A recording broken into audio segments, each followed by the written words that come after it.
안녕하세요. 시댁과 연까지 끊었음에도 결국 이혼을 하게 되었습니다. 돈 얼마 때문에 천륜을 끊어낸다며 저 혼자만 세상 나쁜 년 취급을 받고 있었어요. 그래도 남편만 내 편이라면 당장은 그렇더라도 시간이 지나면 오해를 풀 기회가 오리라 믿었죠. 그런데 남편도 저를 돈에 미친 사람으로 보고 있었다는 걸 알게 되었네요. 설마 제가 정말 돈 얼마 아까워서 그랬다면 정말 말을 안 하겠는데 좋은 사람이라 믿었건만 팔이 안으로 굽는 건지 핏줄은 못 속이는 건지 남편 또한 자기 가족들과 별반 다를 것 없는 사람이었습니다. 그래서 결국 이혼을 결정했어요. 어차피 이렇게 될 거 시댁과 연을 끊는 게 아니라 그때 아예 이혼까지 해버릴 걸. 괜히 저만 중간에서 남편과 그 가족들 이간질한 사람이 돼가지고 욕이란 욕은 다 먹고 그리고 나서 이혼까지 하게 되었네요. 남편은 결혼정보회사를 통해 만나게 되어 그렇게 결혼까지 하게 되었습니다. 주변 사람들을 통해 소개받아서 이거 재고 저거 재고 하면서 눈치게임 하듯이 자기가 가진 거 하나 보여주고 내가 뭘 얼마나 갖고 있는지 하나 알아내고 그런 식으로 서로 간보고 재고 그러는 것보다 그냥 처음부터 오픈할 수 있는 거 죄다 오픈하고 만나는 게 오히려 감정 소모도 적고 시간 낭비도 덜하지 않나 하는 생각이었습니다.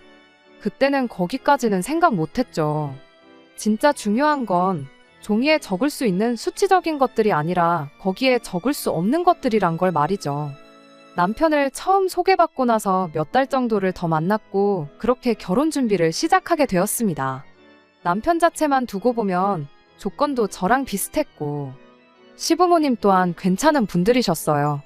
그때까지는 이렇게 좋은 사람들한테 돌연변이 같은 성격 괴팍한 아주버님이 있다는 사실을 전혀 몰랐습니다. 한참 결혼 준비를 하던 시기 양가에 인사드리고 상견례 마친 지 얼마 지나지 않아서 시모가 저만 혼자 따로 불러내서 혹시 결혼 자금으로 얼마나 모아놓았는지 그런 걸 물어왔어요. 어차피 결정사 통해 만나면서 남편은 이미 대충 제 재산이 어떻게 되는지 알고 있던 상황이라 시어머니한테 숨길 것까진 없다 생각했습니다. 그래도 알려드리면서 이건 왜 물으시냐고 물어봤어요.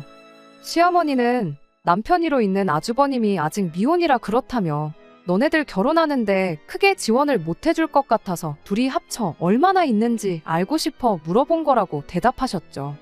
원래는 두 자식들 나이 순으로 먼저 결혼을 시키고 싶었는데 아주버님이 결혼을 안 하는데 그렇다고 동생인 남편까지 노총각으로 살게 할 수는 없으니 결혼을 허락해 준 거랍니다.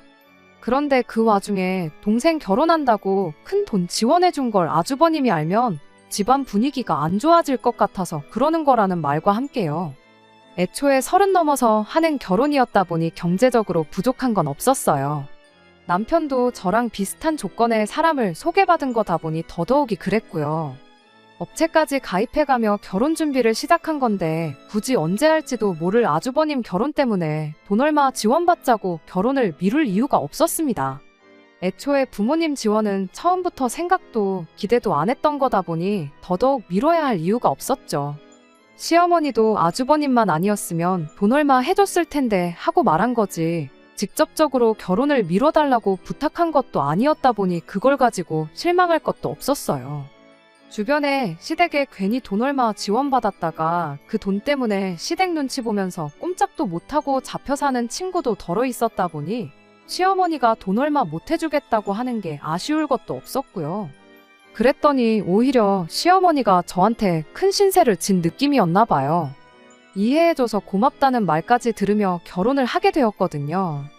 결혼은 그간 남편과 제가 모아놓은 돈에 시댁에서 2,000 지원받고 친정에서도 똑같이 2,000을 더 지원받아서 했어요.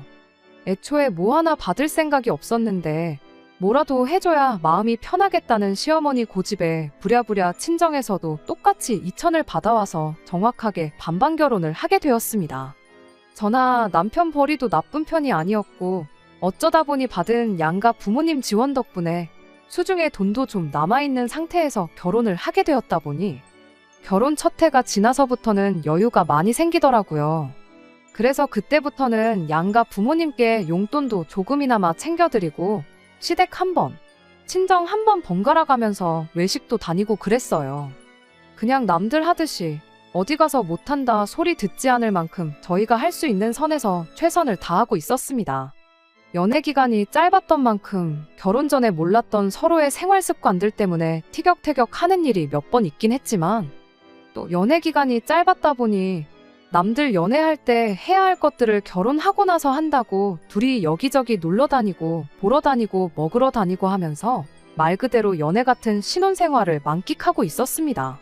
그렇게 나름 괜찮은 결혼 생활을 보내고 있던 와중 노총각이던 아주버님이 끝내 결혼을 하게 되면서 전에는 생각도 못했던 문제들이 하나둘씩 생겨나기 시작했습니다.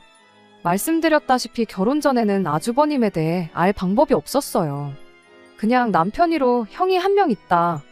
어머님이 결혼 전에 말해준 대로 아직도 결혼을 못했다. 그 정도 알고 있는 게 전부였지요. 사람이 참 변변찮고 별로인 사람이라는 걸 알게 된 건 결혼하고 나서였습니다. 시부모님 모시고 외식 다니면서 아주버님도 항상 자리에 함께 있었어요. 초반 몇 번의 자리에서는 아주버님이 아무 말도 안 하고 식사만 같이 하고 그러는 시기였는데 하루는 분위기가 좋아서 식사하다가 술을 조금 마시는 자리가 있었습니다.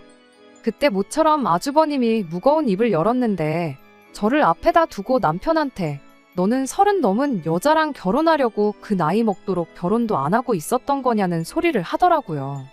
남자는 와인과도 같아서 시간이 지날수록 무르익는다나 어쩌나. 결혼이 늦은 만큼 능력이 되는데 왜 굳이 비슷한 또래의 여자랑 결혼을 했느냐 하면서 남편이 마치 잘못된 선택을 했다는 듯 이야기를 하는 겁니다. 남편이 뭔 말을 그렇게 하느냐고 제 눈치를 보면서 애써 화제를 돌려보려고 했어요. 서로 마음도 맞고 사랑도 하게 되었으니 결혼한 거 아니겠냐. 나이가 뭐가 중요하냐고. 마음 맞는 사람들끼리 행복하게 사는 게 좋지 하면서 말을 하는데 또 그 아주버님이라는 인간이 한다는 소리가 글쎄 업체 통해서 결혼했으면서 사랑은 무슨 사랑이냐고 하는 겁니다. 설령 정말 사랑에 빠져서 결혼을 했다 한들 저를 사랑했으면 더더욱이 나이 많은 저랑은 결혼을 했으면 안 되는 거였다고 그딴 소리를 하는 거 아니겠어요? 뭐 어디 연구 결과에 따르면 남자가 생물학적으로 여자보다 수명이 10년은 짧다는 말 못 들어봤냐입니다. 나이 또래가 비슷하니까 가도 남편이 먼저 갈 텐데 그렇게 되면 네 사랑하는 와이프 혼자 다 늙어가지고 독수공방 시키는 꼴이 아니냐고요. 그리고 너는 너대로 너 죽고 나서 마누라 쓸 돈을 남겨놔야 되니까 노후도 아끼면서 살아야 되는 거 아니겠냐고. 못 빠지게 일해서 제대로 돈 한 번 제대로 써보지도 못하고 그렇게 죽을 거 아니겠냐 하는 말도 안 되는 소리를 해대는데 정말 그때 그 말이 취중진담이던 술 때문에 나온 실언이던 간에 상종할 사람은 아니구나 싶었습니다. 결혼을 여태 못한 데에는 이유가 다 있구나 싶었죠. 40이 다 되어가는 나이에 얼마나 어린 여자하고 결혼을 하는지 한번 두고 보자 하고 말았어요. 아주버님이 말을 재수없게 한다고 해서 저희 결혼 생활에 크게 지장을 주는 것도 아니고 남편도 그날 이후로 제 눈치가 보인 건지 시부모님과 함께하는 자리에 아주버님은 따로 부르지 않았었거든요. 그런데 안 마주친다고 끝날 일이 아니었어요. 그 아주버님이 정말 결혼을 하게 되었거든요. 결혼을 하게 된 것도 놀라운데 무슨 수를 쓴 건지 그것도 저보다 4살이나 어린 여자와 말이에요.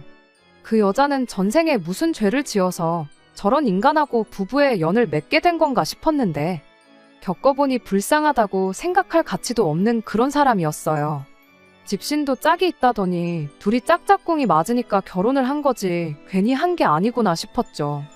아주버님한테 속아서 결혼한 것도 아니고 뭐 동정할 가치도 없는 똑같은 족속이었습니다. 저보다 어리다고 해서 제가 뭐 형님 대접을 안 해주고 무시할 생각이 있던 것도 아니었어요. 그런데 첫 만남부터 기선제압을 하려는 건지 저한테 되도 않는 기싸움을 걸어오더라고요. 인생을 어떻게 살아왔는지 그 경험이 중요하지 나이가 전부는 아니라는 둥 하면서요. 딱히 직업도 없으면서 인생의 경험을 논하는 게 어이없긴 했지만 둘이 똑같은 것들이라 생각하니 열받을 것도 없었습니다. 아주버님 결혼 전에 안 보고 지냈던 것처럼 아무 교류 없이 지냈으면 참 좋았겠다 싶었지만 애석하게도 아주버님도 가정을 꾸리게 된 만큼 시부모님을 만날 때마다 함께 자리를 하게 되었습니다. 여기에 인연전연 하면서 쓸 수는 없으니 일단은 형님이라고 쓰기는 할게요. 아무튼 그렇게 몇 번 정도 시부모님과 함께 자리를 갖다가 알게 된 건 이 형님이라는 사람이 다른 것보다 맏며느리 욕심이 있다는 사실이었습니다. 저한테는 대수롭지 않은 일이었어요. 그동안 아주버님이 혼자였다고 해서 제가 맏며느리 노릇을 했던 것도 아니고 그게 뭐 엄청난 벼슬자리라고 나서서 제가 하고 싶은 생각도 없었죠. 용돈 드리고 외식하고 그랬던 거야. 여유도 좀 있겠다. 그리고 가족이니까 친정도 똑같이 챙기니까 했던 거지. 딱히 시어머니 사랑을 독차지하고 싶어서 그랬던 것도 아니었고요. 그런데 아주버님이 보기엔 그간 제가 시부모님께 잘했던 게 다 맏며느리 노릇하면서 이쁨 받으려고 그랬던 것처럼 보였던가 봅니다. 결혼도 안 했으면서 그딴 생각을 하다니 참 어이가 없었죠. 아무튼 제가 그렇게 느낀 이유가 뭐냐면 그 형님이라는 사람이 제 일거수일투족을 견제를 하고 동시에 자기가 잘했다 싶은 일에는 그렇게 생색을 냈기 때문이에요. 말씀드렸다시피 맏며느리 자리에 별로 욕심도 없고 오히려 그 귀찮은 거 대신 해주면 고마울 따름이었는데 문제는 그 생색을 내 돈으로 내려던 게 문제였어요. 아주버님네 결혼하고 처음으로 세 식구가 같이 모여 외식을 했던 날이 있어요.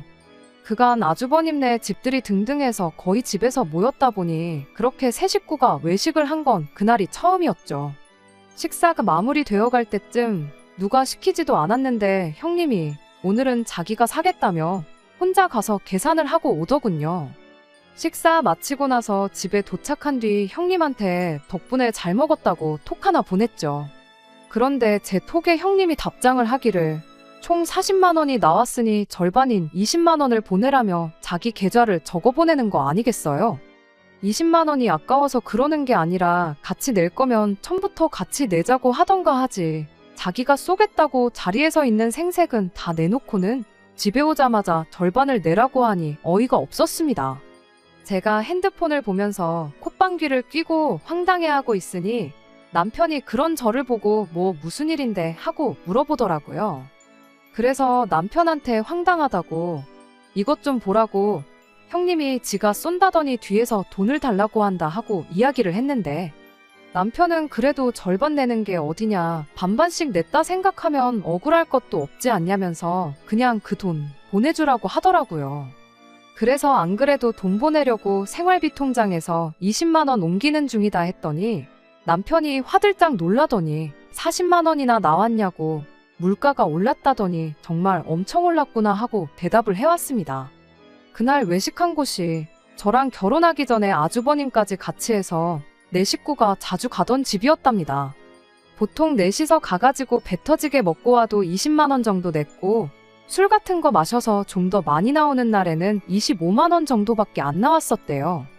아무리 형수님도 계시고 저도 있어서 입이 두 개가 늘었다고 한들 여자 둘이서 먹어봐야 얼마나 먹는다고 거의 2배 가격을 지불하고 왔으니 남편 입장에선 놀랄 수도 있는 일이었죠.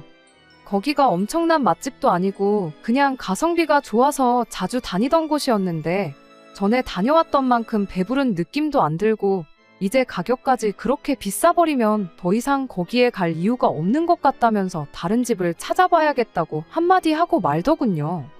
저도 처음엔 물가가 올랐다니 정말 올랐는가 보다 그렇게 생각하려고 했는데 가만 두고 보자니 어딘가 자꾸 찜찜한 기분이 들기 시작했어요. 그래서 돈 보내기 전에 형님한테 다시 톡을 보냈죠. 혹시 영수증 좀 볼 수 있겠냐고요. 그랬더니 형님이 답장은 안 하고 저한테 전화를 걸어서는 지금 사람 의심하는 거냐고 짜증을 내는 거 아니겠어요? 물론 찜찜해서 영수증을 보여달라고 한 건 사실이지만 형님한테는 그런 게 아니고 우리 남편 말이 원래 자주 가던 집이고 돈이 그만큼 안 나왔었다길래 가격이 얼마나 오른 건지 한번 보려고 그런다 대답했죠.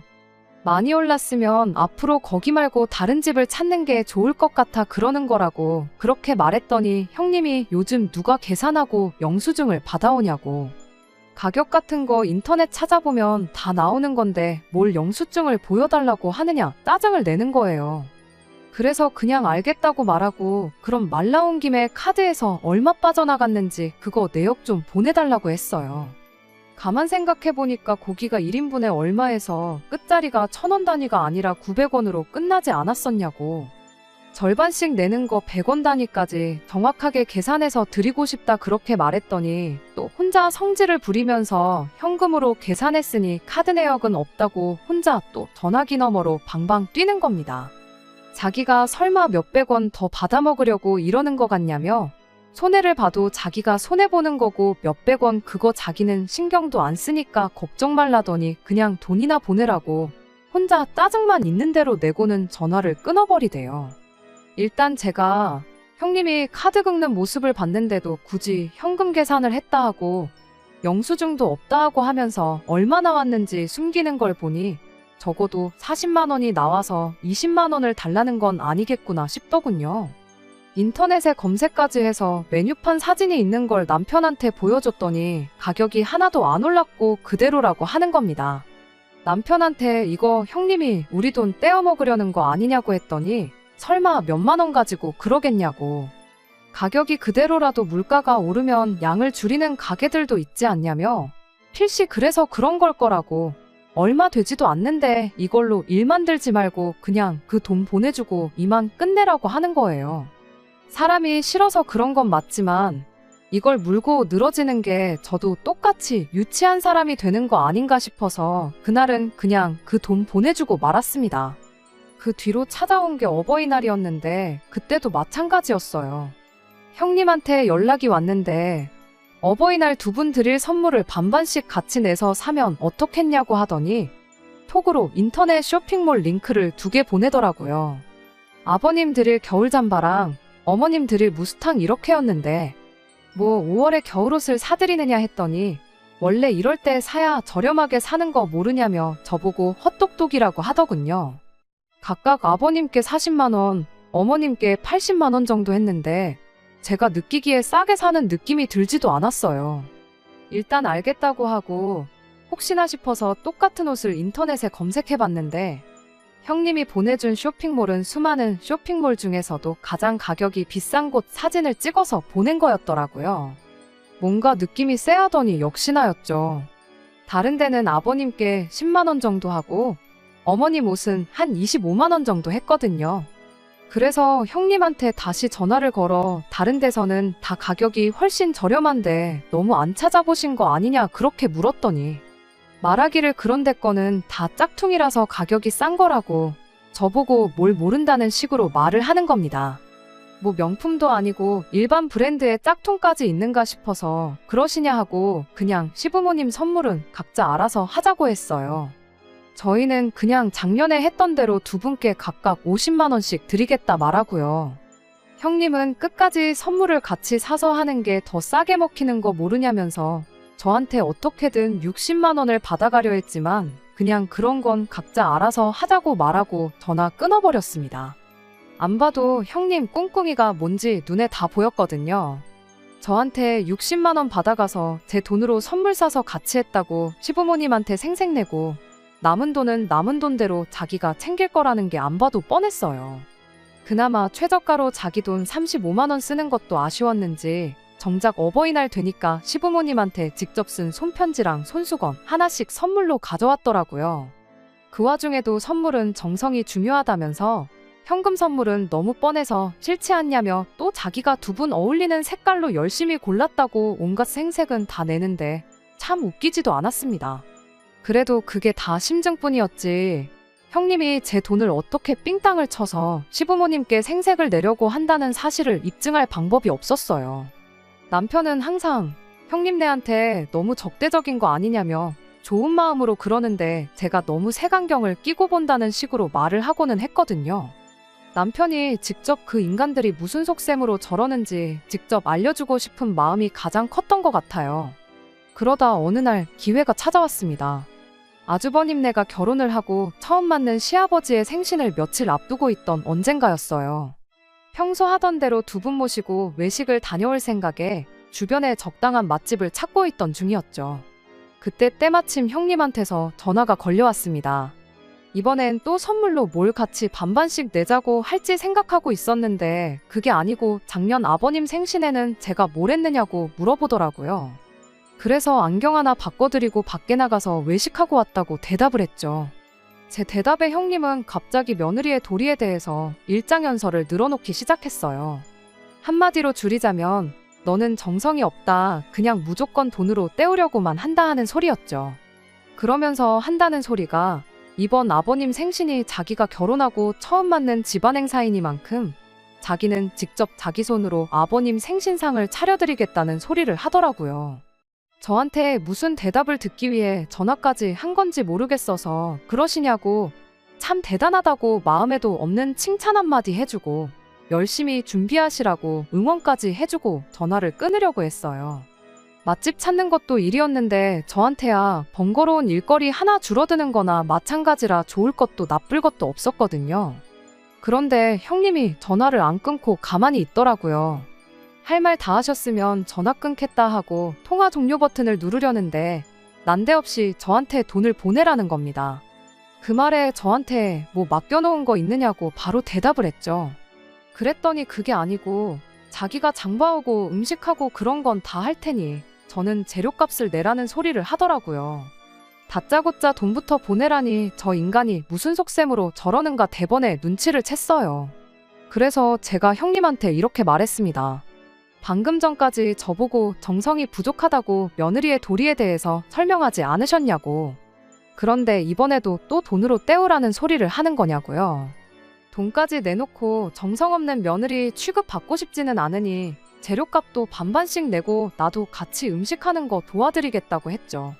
이왕이면 장 보는 것도 같이 하자고 수고를 똑같이 해야지 괜히 뭐 하나 덜해가지고 정성 부족한 며느리가 되고 싶지는 않다고 계속 형님 속을 긁어댔어요.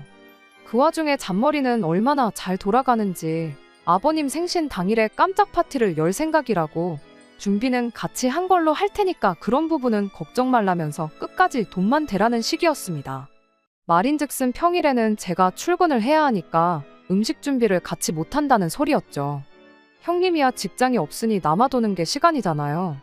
제가 끝까지 뭐 그럴 거 있냐고 월차 하나 써서 일 빼고 돕겠다 그렇게 말을 했더니 음식 준비할 게 한두 가지가 아니라 전날부터 준비할 거라고 회사에서 시아버지 생신 때문에 이틀씩 일을 빼게 두지는 않을 거 아니냐면서 끝까지 자기 혼자 준비하겠다는데 그 속이 너무 뻔히 보여서 웃음도 나오지 않았습니다. 그래서 얼마나 필요하시냐고 물었죠. 형님은 대번에 한 100만 원 정도면 되지 않겠냐 이런 소리를 하더라고요. 일단 넉넉하게 예산을 잡고 남으면 남는 대로 다 돌려준다고 하는데 명절장을 봐도 그만큼은 안 나오겠다고 한마디 하려다가 참았습니다. 그냥 제가 모르는 척 쏘가 넘어가 준 거예요. 그냥 이참에 남편한테 저 형님이라는 사람이 온갖 장꾀로 우리 돈 떼어먹고 있다는 사실을 알려줘야겠다는 생각이었거든요. 그날 100만 원 보내면서 남편한테 한번 아버님 생신 돼서 보자고 그렇게 말하고 그날 하루를 넘겼습니다. 그렇게 시간이 지나 아버님 생신 당일이 되었습니다. 남편이나 저나 회사에 있었다 보니 시간을 저희 퇴근 시간 이후로 잡아놓고 모이는 건 아주버님네 집에서 모이기로 했어요. 그래도 100만 원이나 달라고 했으면 어느 정도 임금님 수라상 흉내 정도는 냈을 거라고 생각했는데 소고기는 그냥 담궜다가 뺀 건지 고기 부스러기만 둥둥 떠다니는 미역만 잔뜩인 미역국에 예산을 100만 원을 뜯어갔으면 못해도 갈비찜 정도는 한소치 있을 줄 알았는데 누가 봐도 마트에서 데워놓고 파는 거 사왔구나 싶은 불고기가 올라와 있었고 그나마도 밑반찬들은 반찬 가게에서 파는 것들 뿐이고 탕수육이라고 해놓은 것 또한 형님 솜씨가 아니라 누가 봐도 동네 중국집에서 파는 거 전날에 미리 식혀뒀다가 전자레인지로 데워서 낸 게 다 티가 났어요. 가짓수는 많았지만 100만 원을 다 썼다고 하기엔 장 보는데 30만 원도 안 들었을 음식들을 생신상이라고 차려냈으니 어이가 없었습니다. 그렇다고 형님 망신살 주자고 거기다 대고 내가 100만 원이나 보냈는데 이것밖에 못 차렸냐고 타박을 하기도 뭐해서 그냥 아무 말도 안 하고 가만히 있었어요. 남편도 뭔가 느끼는 바가 있는지 표정이 조금 안 좋아 보이는 모양이었죠. 그런데 시부모님이 차려진 상을 보더니 형님더러 고생이 많았다고 칭찬을 해주시더라고요. 뭐 거기다 대고 차린 게 이거밖에 없냐고 타박을 주실 분들도 아니고 그냥 그 수고를 헤아려 주시는 거구나 싶었죠. 그래도 그날 전화로 분명히 같이 한 걸로 하겠다고 돈이나 보태라고 그렇게 말까지 해놓고 정작 시어머니가 그렇게 한마디 해주신 말에는 자기가 혼자 다 했다는 식으로 대답을 하는 겁니다. 돈도 돈이지만 직접 만든 게 밖에서 사 먹는 거에 비할 수 있겠냐며 자기가 요리를 잘 못하지만 정말 정성 들여 준비한 거라면서요. 그러면서 저를 콕 집어서 동서는 일하느라 바쁘니 이런 건 맏며느리인 자기가 챙겨야 하는 거 아니겠냐며 또 생색을 내는 거 아니겠나요. 굳이 직접 만든 게 밖에서 사 먹는 거에 비할 수 있겠냐는 소리를 하는 것도 저를 노리고 했던 말이라는 걸 굳이 묻지 않아도 알 수 있었습니다. 식사 마치고 나서는 케이크를 꺼내왔는데 케이크라고 뭐 어디 호텔 베이커리에서 시킨 것도 아니고 그냥 동네 어디에나 있는 체인점 케이크를 꺼내오더라고요. 그래도 분위기는 좋았다 보니 거기다 대고 구태여 찬물을 끼얹고 싶은 생각은 없어서 가만히 있었어요. 적어도 남편이 저 형님이라는 인간이 어떻게든 우리 돈은 돈대로 떼먹고 생색은 있는 대로 내는 사람이란 걸 알게 되었으니 소기의 목적은 달성했구나 싶어서 그걸로 끝내기로 했죠. 아니나 다를까 집에 갈 때 되니 형님이 장보고 남은 돈이라며 3만 원을 제 손에 쥐어주더라고요. 그 음식에 97만 원이나 쓴 거냐고 영수증이나 있으면 보여달라고 했더니 저보고 살림을 안 하니까 이런 기본적인 것도 모른다며 생색을 내면서요. 시장 같은 데서 현금 주고 사면 마트 같은 데보다 엄청 싸게 살 수 있는 거 모르냐면서 죄다 현금으로 사가지고 영수증이 따로 없다는 소리를 하는 거 아니겠어요? 아니 뭐 싸게 사기는 뭘 싸게 샀냐고. 그 상차림에 97만 원이면 아주 바가지를 써도 엄청나게 쓴 거 아니냐고. 시장 사람들이 형님 완전 호구 잡아서 그 돈으로 잔치를 벌였겠다고 빈정거리면서 한마디 했더니 또 혼자 부들거리면서 자기 인건비는 생각을 안 하냐고 따지고 들더라고요. 인건비라니 무슨 소리냐고 했더니 장봐오고 음식하고 그런 거부터 이제 너네들 가고 나면 6식구 먹은 뒷정리까지 내가 다 해야 하는데 그 인건비도 다 포함시켜서 그 돈을 달라고 했다는 겁니다. 어이가 없어서 인건비 같은 소리 하고 있다고 한마디 해줬어요. 시아버지 생신상 차리는데 누가 인건비를 받고 일을 하냐고요. 딱 봐도 장 보는 거 30만 원도 안 들은 것 같은데 생신상 한 번 차리고 70만 원 받는 사람이 세상에 어디 있냐고. 당장 내일부터 회사 그만두고 일당 70만 원씩 받으면서 생신상이나 차리러 다녀야겠다고 그렇게 한마디 했죠. 감정이 격해지기 시작하니까 서로 언성이 높아지기 시작했고 결국엔 저희가 티격거리는 소리에 시부모님까지 그 광경을 목격하게 되었습니다. 제가 그 자리에서 시부모님까지 다 같이 해서 잘잘못을 따지자는 것도 아니었고 형님의 실체를 까발려서 망신사를 주려던 생각도 더더욱 아니었습니다. 생색은 얼마든지 내도 좋지만 단지 돈 계산만큼은 똑바로 했으면 좋겠다는 취지였어요. 돈 얼마 속여가지고 내 돈 뒤로 챙기지 말라고요. 그런데 아주버님이 먼저 그깟 돈 얼마 가지고 다른 날도 아니고 아버지 생신날 이 하극상을 부리는 거냐면서 손윗동서가 자기보다 어리다고 질투나서 그러냐는 듯이 저를 몰아가기 시작하더군요. 이어서 시부모님까지 형님 편을 들어주는 거예요. 애가 잘하려고 그런 건데 돈 좀 더 내고 덜 내고 하는 게 뭐가 중요하냐면서요. 너네야 맞벌이에 돈도 잘 버니 돈 얼마 더 쓰는 거 아까운 거 아니지 않냐고. 첫째는 저희랑 다르게 외벌이라 경제적으로 쪼들려서 그러는 건데 가족끼리 그냥 좋게 넘어가면 되는 거지 이게 다 무슨 꼴이냐면서요. 아무튼 결국 그렇게 저 혼자만 돈 얼마 더 쓰는 게 싫어가지고 가족들 모인 날 분란이나 만드는 그런 사람이 되어버렸습니다. 아주버님이 참 싫었는데 그래도 그 와중에 지 마누라라고 형님 편 들어주고 마침 그때 꺼낸 그 한마디 덕분에 시부모님까지 그런 식으로 저한테 말하신 거 아닌가 싶었어요. 내 남편이 거기서 한마디라도 내 편을 들어줬더라면 적어도 그런 소리까지는 안 들었었을 텐데 싶고 실망이 이만저만이 아니었습니다. 그 뒤로는 뭐 형님네는 물론이고 덩달아 시부모님까지 보고 지내는 게 굉장히 껄끄러운 상황이 되었어요. 저는 그동안 아주버님이 결혼하기 전부터인 저희 결혼하자마자부터 나름 제가 할 수 있는 도리를 다한다고 없는 시간까지 할애해가며 시댁에 잘했다고 생각했는데 참 그간 제가 뭘 했던 건가 싶고 그런 생각이 드니 구태여 제가 나서서 이 오해를 풀고 싶은 생각도 안 들었어요. 그렇게 시댁과 연을 끊다시피 살게 된 게 그 후로 반년입니다. 그중 시어머니 생신이 있었고 명절이 한 번 있었어요. 따로 시댁에 찾아가지는 않았지만 영 끊었다고 할 도리까지 안 했다간 정말 이대로 평생 안 보고 지낼 수도 있겠구나 싶어서 딱 남들 하는 만큼만 해서 돈 얼마 보내드렸죠. 남편까지 못 가게 할 생각은 아니었는데 그래도 어떻게 저만 두고 혼자 가겠냐며 제 곁을 지켜주었습니다.